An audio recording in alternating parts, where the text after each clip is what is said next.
Oh, kind of. Oh my gosh, I cried. Really? Oh, was that one picture? No, it has, are you kidding?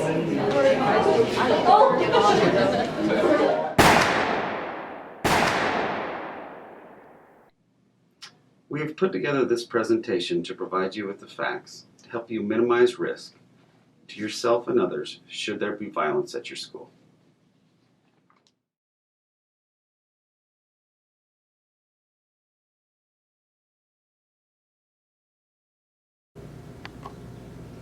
During this video, we will teach you basic first aid, how to keep yourself from being identified as a suspect from police, where to find help if you're injured, safest places to find shelter, and what to expect from first responders.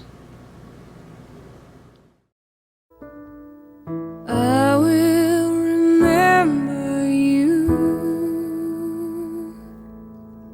Will you remember me?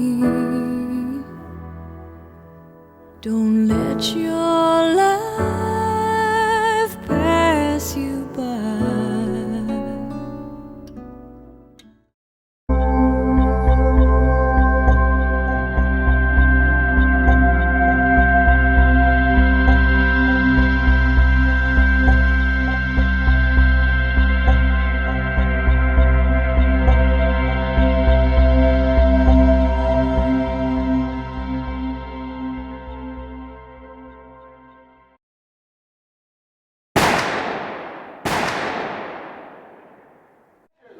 Students, you need to leave the building immediately. Please head out. If you find yourself in an open space during school violence, you have to make the decision to either get out or to hide.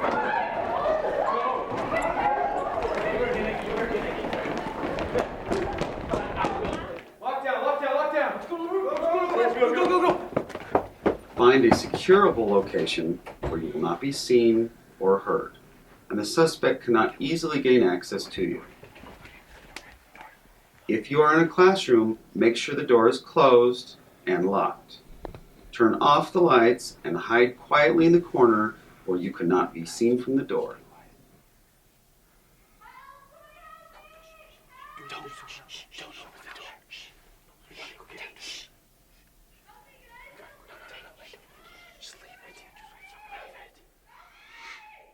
If you hear cries for help, don't open the door and risk everyone's safety because it could be the suspect trying to draw you out. If you choose to evacuate, get to a safe distance away from the school and call 911. Now we will show you some basic first aid, so if you or someone else is injured during a school violence incident, you will be able to perform some basic life-saving first aid. The images you are about to see are not real. However, they are made to simulate real injuries. Got severe bleeding here, so get something to cover this. Apply direct pressure. Now if it's bleeding through your bandage, you can get something like your belt.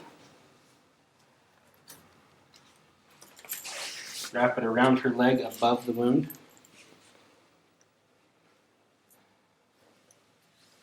You want to loop that through there. Pull it back on itself. It acts like a tourniquet. Now that you've got that bleeding stopped and controlled, you've got a burn up here. If it's covered with clothing, remove the clothing, but otherwise just leave it alone. Remember, stop the bleeding and cover the wound. If it is a burn, leave it alone.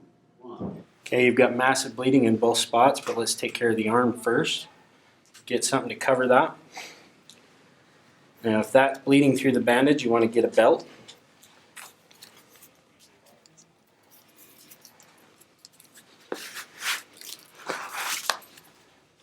Wrap that around her arm above the wound.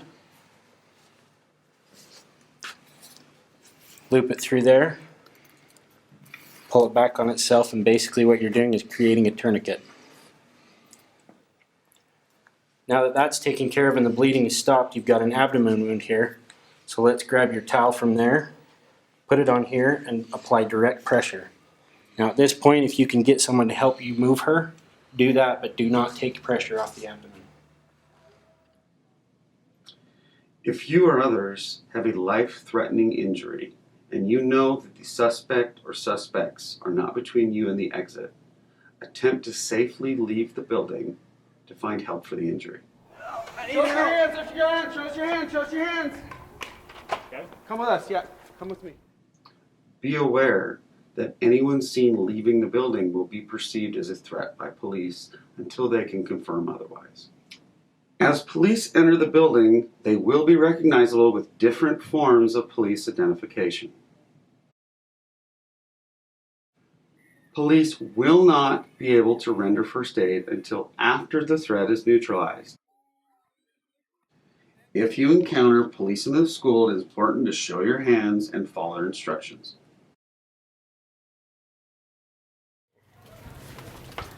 If you find any weapons, do not touch them.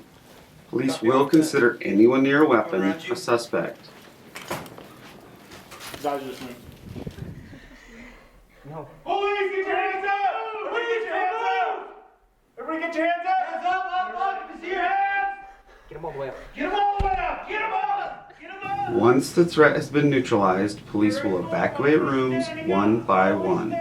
When police enter your room, stay calm, quiet, and listen to their commands. Leave all personal items, such as backpacks, behind. Do not have anything in your hands or police will consider you as an additional threat. Once evacuated outside, you will not be free to go until police know you are not a threat. Walking towards the door, keep your hands way in the air, up in the air. All the way up, keep moving.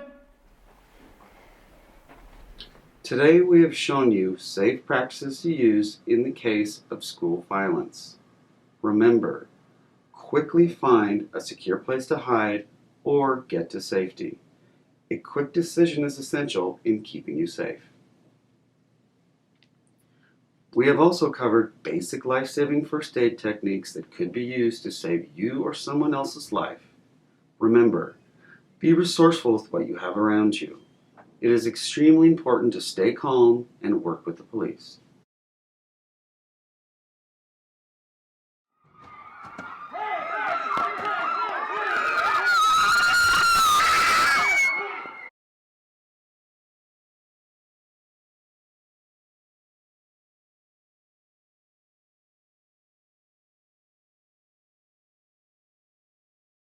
Remember, if the threat cannot see, hear, or find you, you will be safe.